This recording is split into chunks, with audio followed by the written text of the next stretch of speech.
Hello बच्चों, स्वागत है आप सभी का आपकी अपनी अर्थशास्त्र की ऑनलाइन क्लासेस में।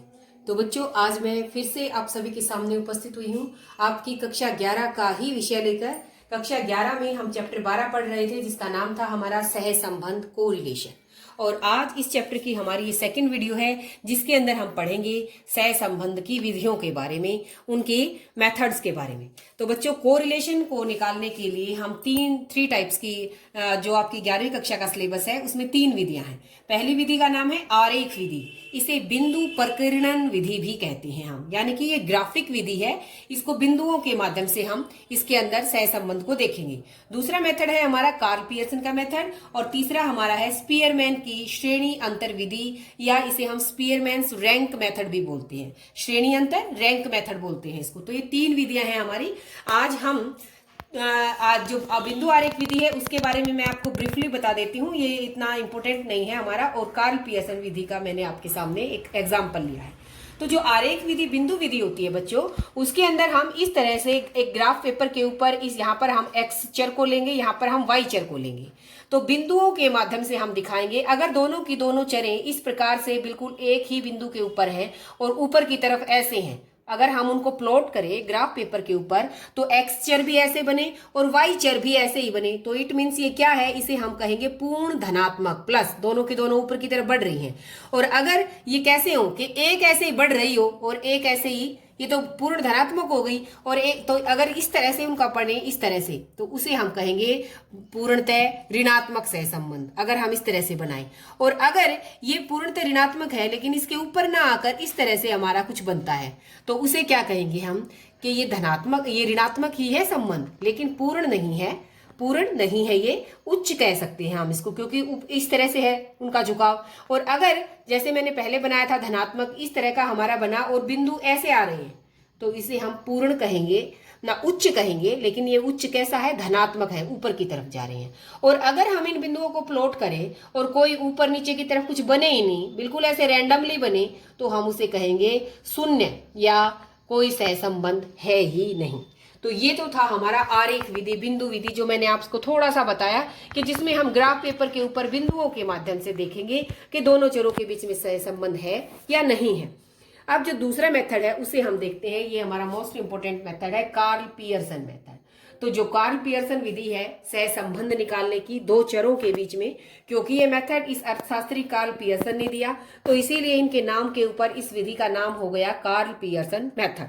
तो कार्ल पियर्सन मेथड में हम किस फार्मूले का यूज करेंगे, कैसे हम सम को निकालेंगे, कैसे सह संबंध देखेंगे, उसके लिए मैंने यहाँ पर एक एग्जाम्पल लिया है।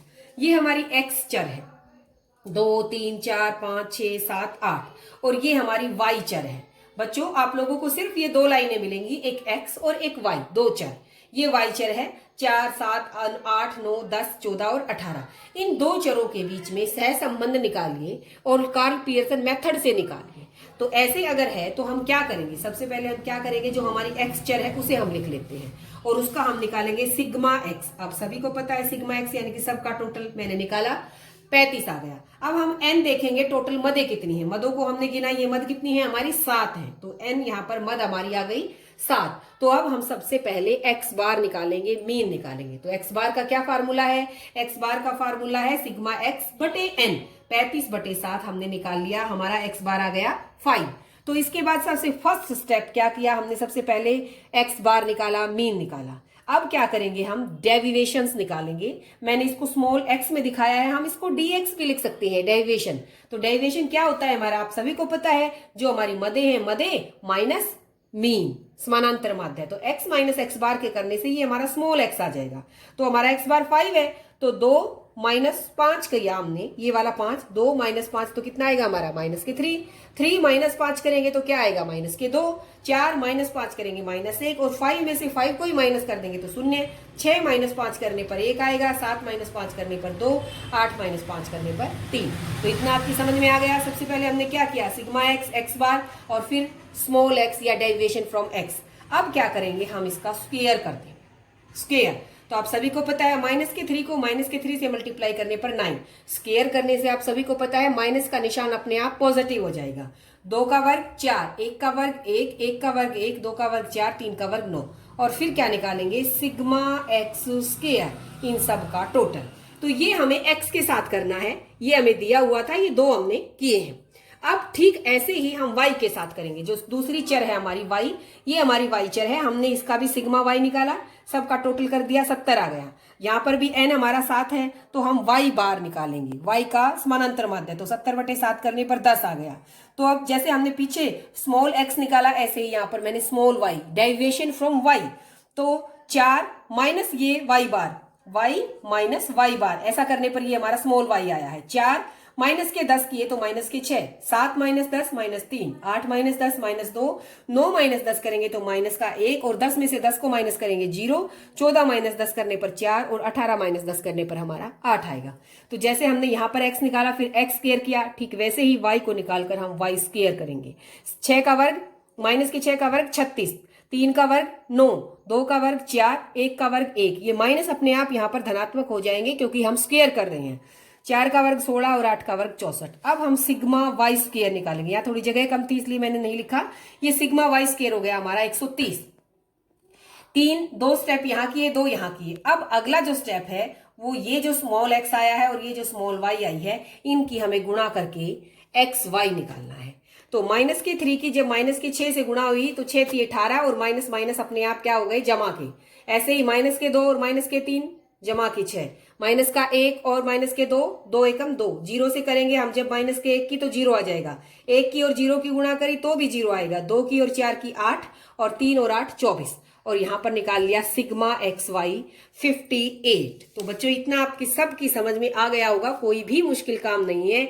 अब सबसे मेन हमारा कोरिलेशन का फार्मूला कार्ल पियर्सन का, तो जो कोरिलेशन होता है उसे हम आर से नोट करते हैं, आर से डिनोट करते हैं। R means correlation, relation between two variables, तो इसे हम आर से डिनोट करेंगे। तो फार्मूला क्या होता है कार्ल पियर्सन मेथड का, सिग्मा एक्स वाई बटे sigma x square multiplied by sigma y square. इसके कई सारे फार्मूले हैं, लेकिन मैंने जो डायरेक्ट मेथड वाला फार्मूला है वो फार्मूला मैंने आपके सामने लिया है। ये जो एक्स वाई है ये हमारे कौन से एक्स वाई है, ये वाले एक्स वाई है हमारे, सिग्मा एक्स वाई, और बटे ये एक्स स्क्वायर गुणा वाई स्क्वायर। तो देखिए बच्चों क्या करेंगे, हम इनकी वैल्यू पुट करते हैं। सिग्मा एक्स वाई हमने जो लास्ट में निकाला, सिग्मा एक्स वाई 58 रख दिया ऊपर, फिर सिग्मा एक्स स्क्वायर हमने यहां निकाला था 28, और सिग्मा वाई स्क्वायर 130, तो 28 गुणा 130 और इसका अंडर रूट, ये ऊपर अंडर रूट जरूरी है।